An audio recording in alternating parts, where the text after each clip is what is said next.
الحمد لله حمدا كثيرا كما أمر ونشهد أن لا إله إلا الله وحده لا شريك له إرغاما لمن جاد وكفر ونشهد أن محمدا عبده ورسوله سيد الخلائق والبشر أما بعد فأعوذ بالله من الشيطان الرجيم بسم الله الرحمن الرحيم لقد كان لكم في رسول الله أسوة حسنة وقال تعالى ما آتاكم الرسول فخذوه وما نهاكم عنه فانتهوا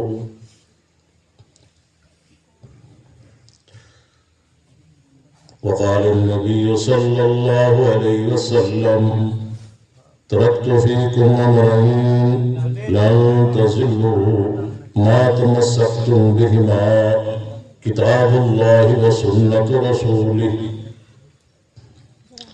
وقال النبي صلى الله عليه وسلم لا يؤمن أحدكم حتى يكون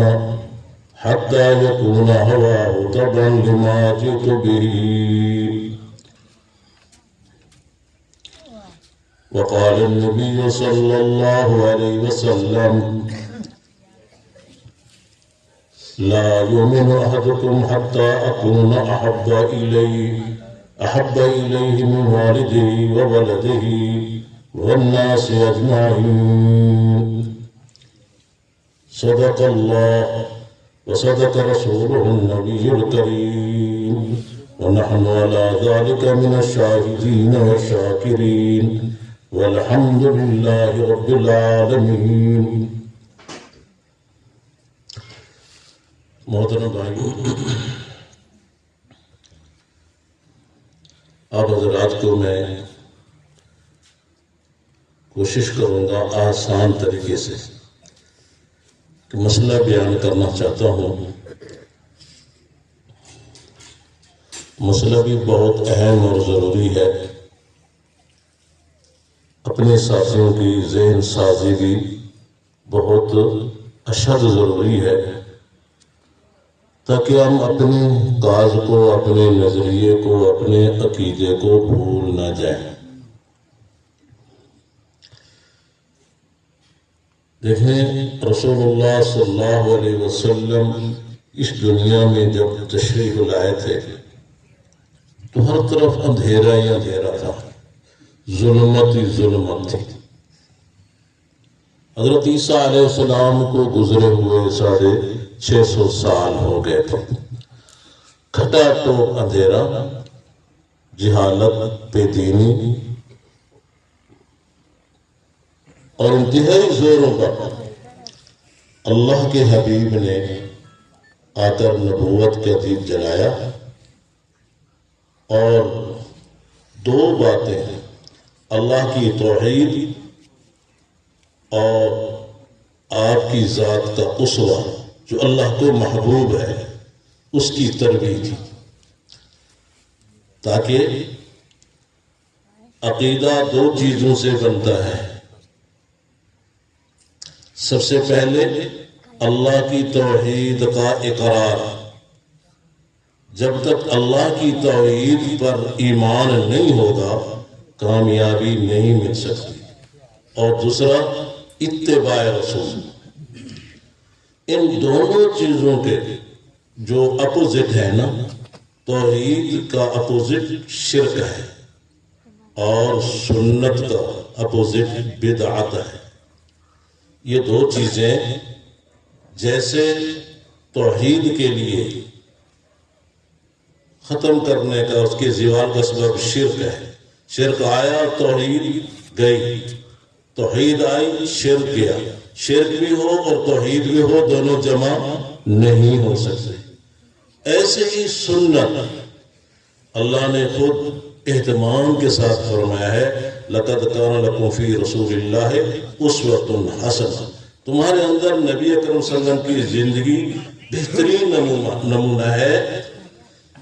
اپنے آپ کو اس کے مطابق ڈالنا ہے. اور آپ کا اسوہ، آپ کی سیرت کتب احادیث کے اندر موجود ہے، سیرت کی کتابوں میں موجود ہے. بے شک سیرت سنانی بھی چاہیے، لیکن مقصد کیا ہے؟ اپنانا. صحابہ آپ کی سیرت کا بہترین نمونہ تھے، ایک ایک سنت پر مر مٹنے والے تھے. حضرت عبداللہ ابن عمر رضی اللہ تعالیٰ عنہ سفر حج میں جاتے، جہاں جہاں رسول اللہ صلی اللہ علیہ وسلم ٹھہرے وہیں ٹھہرتے، جس درخت کے نیچے بیٹھے وہیں بیٹھتے، جہاں آپ صلی اللہ علیہ وسلم رفع حاجت کے لیے تقاضے کے لیے گئے تھے وہیں جاتے. ایک ایک سنت پر مر مٹنے والے اور بدعات سے کوسوں دور. برا نہ منانا، میں کسی کو گالی نہیں دوں گا، حوالے سے بات ہوگی اور یہ اصلاح ہے. جی کہ حضرت عبداللہ ابن عمر رضی اللہ تعالی عنہ امیر المومنین سیدنا عمر کا بیٹے ہیں. ایک شخص آیا اور اس نے چھینک آئی، اس نے الحمدللہ والسلام علی رسول اللہ. اب اچھا کام کیا ہے نا، الحمدللہ والسلام علی رسول اللہ. حضرت عبداللہ ابن عمر نے فوراً ٹوک دیا، فرمایا لکل مقال مقام، ہر بات کا ایک مقام ہے، یہاں والسلام علی رسول اللہ کا مقام نہیں ہے. نبی اکرم صلی اللہ علیہ وسلم نے الحمدللہ علی کل حال تو فرمایا ہے، والسلام علی رسول اللہ نہیں فرمایا. کیوں؟ اس کی یہاں جگہ نہیں ہے، یہ اور جگہ ہے. کیا حضرت عبداللہ ابن عمر نبی کے سلام کے منکر تھے؟ نہیں. ٹوک دیا، سمجھا دیا.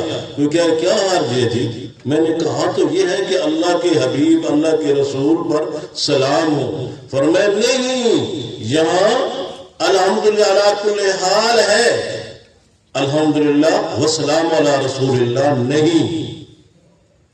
دیکھیں سلام کہاں ہے؟ التحیات، السلام علیکہ ایھا النبی ورحمۃ اللہ وبرکاتہ.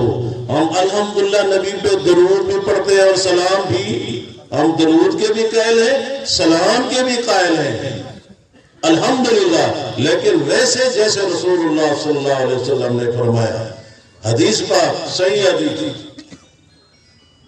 یا رسول اللہ صلی اللہ علیہ وسلم ہم آپ پر سلام پڑھتے ہیں، یعنی التحیات میں السلام علیکہ ایھا النبی ورحمۃ اللہ، کیف نصلی علیک، نحن نسلم علیکہ کیف نصلی علیک، ہم درود کیسے پڑھیں؟ تو آپ نے کیا فرمایا؟ اللہم صلی علی محمد وعلی آل محمد.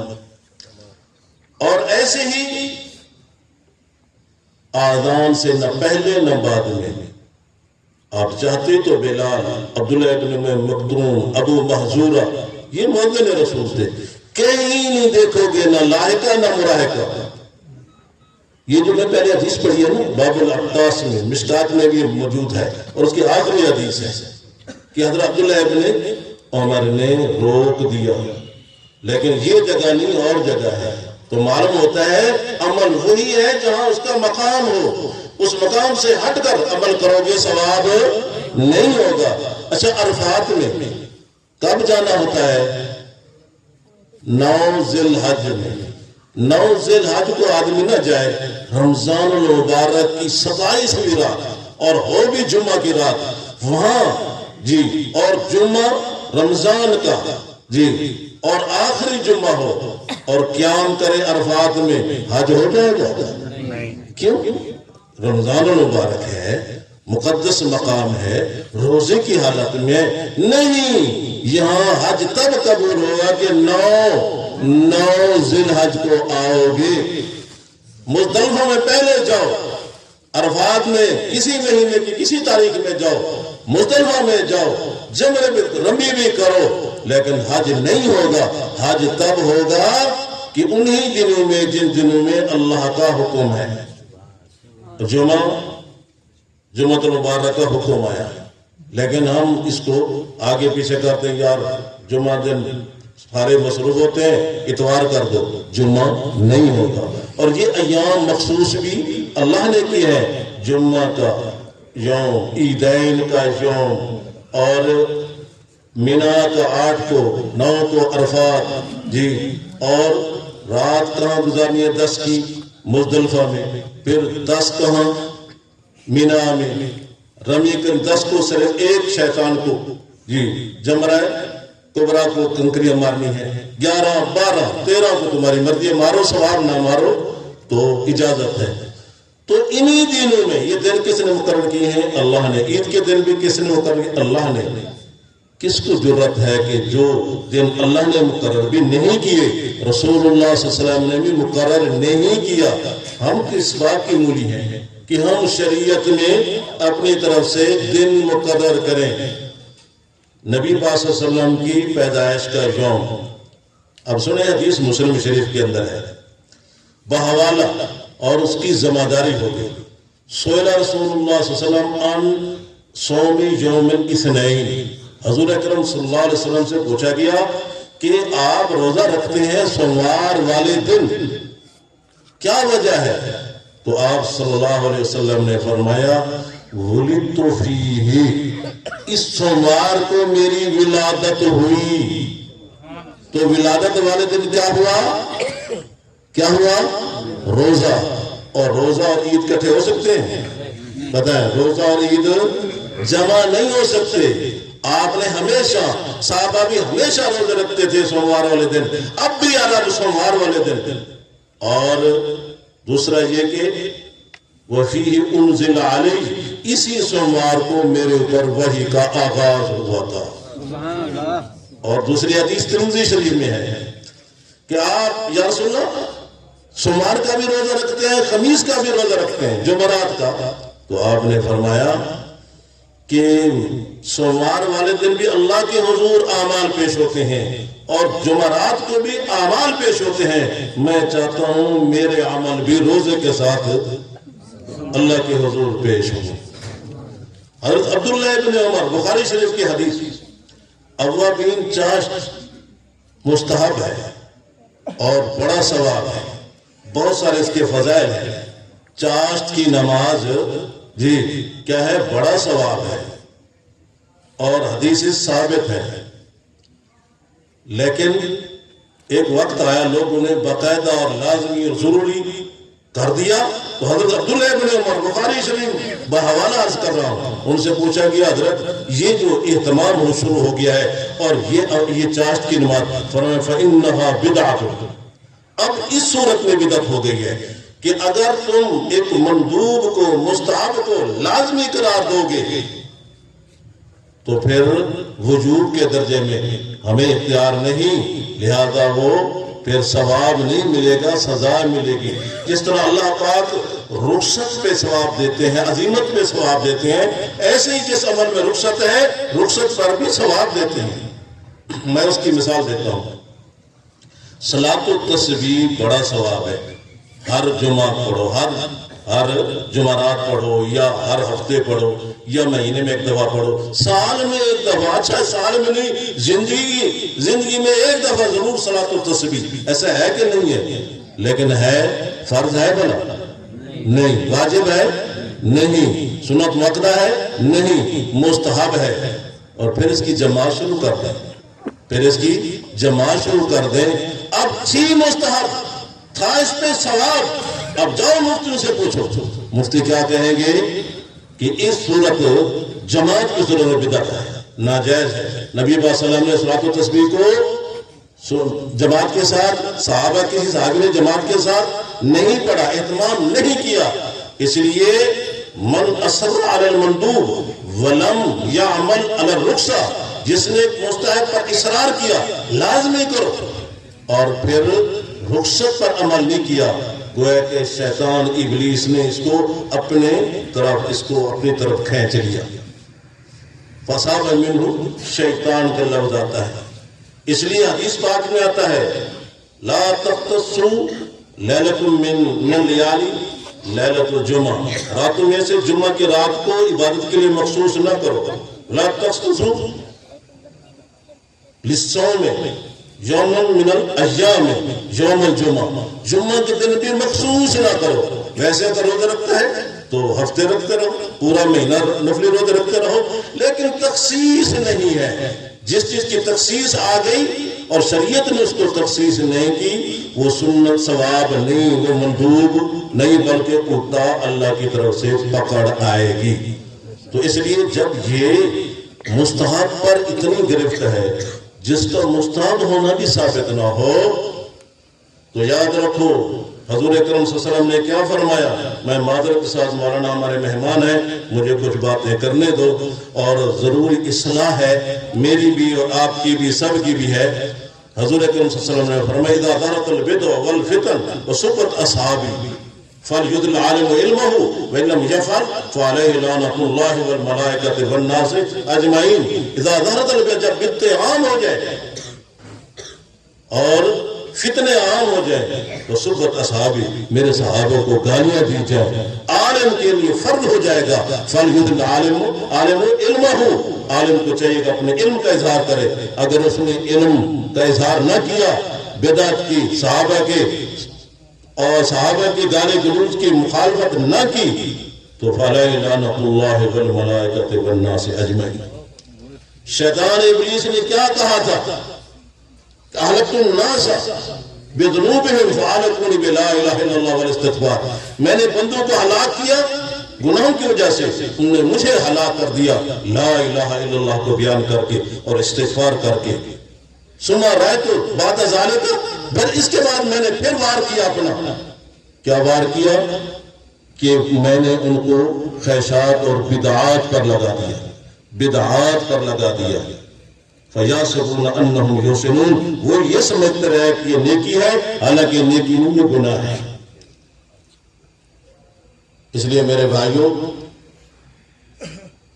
ایک نہیں کئی احادیث ہیں، من ابتدع فی الاسلام بدعۃ حسنۃ یراها حسنۃ فقد زعم ان محمد خان الرسالہ فما لم یکن یومئذ دینا لم یکن اليوم دینا۔ امام مالک فرماتے ہیں کہ جس نے دین کے اندر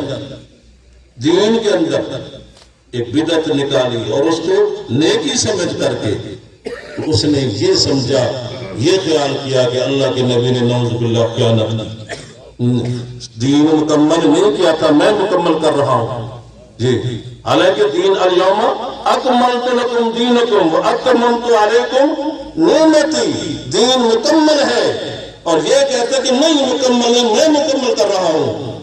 اس لیے فما لم یکن یومئذ دینا، جو صحابہ کے زمانے میں دین نہیں تھا وہ آج بھی دین نہیں ہو سکتا۔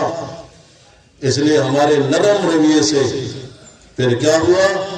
باب الاعتصام کے اندر ایک حدیث، اس کا ترجمہ کر کے بات ختم کرتا ہوں، ورنہ میں دل میں بہت بڑی بھڑاس رکھتا تھا کہ میں اس دونوں شرک اور بدعت کے توڑ کروں، ہمارے اندر بھی رچی بسی جا رہے ہیں اور ہمارے دل سے اس کی غیرت ختم ہو رہی ہے، سنت کی اہمیت، بلکہ فرض نہیں پڑھتے اور رسم کے لیے بعض آستینیں چڑھا لیتا ہے، خبردار یہ ہے، یہ کیوں کیا جی، فرض نماز نہیں پڑھی، کوئی نہیں پوچھنے والا، جبکہ نبی کے زمانے میں فرض نماز جو گھر میں پڑھا فرمایا میرا جی چاہتا ہے کہ میں ان کے گھروں کو آگ لگا دوں، مصلی میں کسی اور کو کھڑا کروں، گھروں میں پڑھ لیتے ہیں، لیکن بچوں اور عورتوں کا فکر نہ ہوتا کہ وہ گھروں میں وہ بھی موجود ہیں جو گھر میں پڑھنے۔ اللہ کے نبی تو اتنا غصہ کہ گھروں کو آگ لگا دے، جو سرے سے پڑھے نہیں، لیکن رسم کے لیے آستین خبردار یہ ہو کر رہے گا، نہیں کرے گے تو یہ، لیکن فَلْيُدْ الْعَالِمُ عِلْمَهُ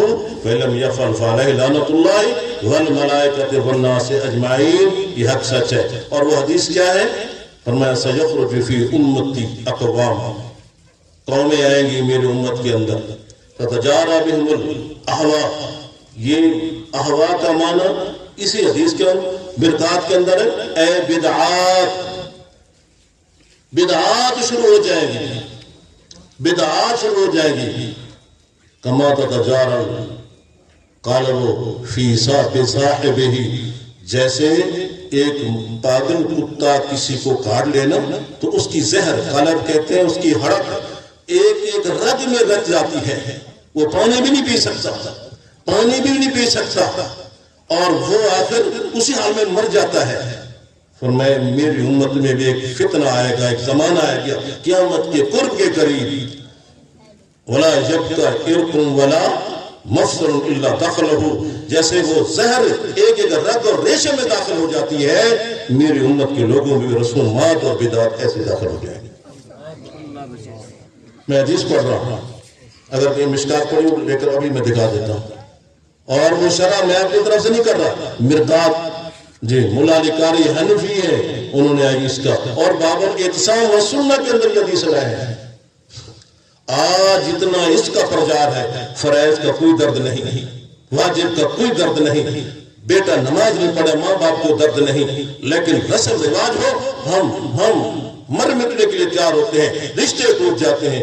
خدا را نبی پاک صلی اللہ علیہ وسلم کی سنت کے اندر نور ہی نور ہے، اور بدعت و شرک میں خدا کی قسم ظلمت ہی ظلمت ہے، ظلمت سے کبھی روشنی ہدایت نہیں آ سکتی. اس لیے کوئی ناراض ہو یا راضی ہو، کوئی خوش ہو کوئی ہو.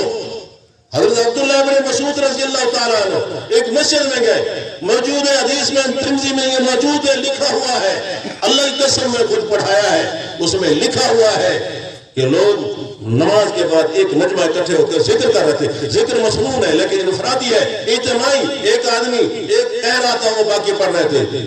حضرت عبداللہ بن مسعود کیا فرمایا؟ جو مجھے جانتے ہو سو جانتے، نہیں جانتے میں عبداللہ بن مسعود ہوں، نبی اکرم صلی اللہ علیہ وسلم کا جی یہ مسلح اٹھانے والا، نالین مبارک اٹھانے والا، میں آپ صلی اللہ علیہ وسلم کا سرانہ اٹھانے والا، میں عبداللہ بن مسعود ہوں جو نبی سے میں افقہ عبداللہ بن مسعود، عبداللہ بن مسعود سب سے زیادہ فقیہ، فقہ میں زیادہ جاننے والا. فرمایا ما اراکم الا المبتدئین، میں تمہیں سب سے بدتی دیکھ رہا ہوں. عبداللہ ابن عمر ایک مسجد میں آتے ہیں، اذان کے بعد دیتے تھے آ جاؤ نماز میں آ جاؤ.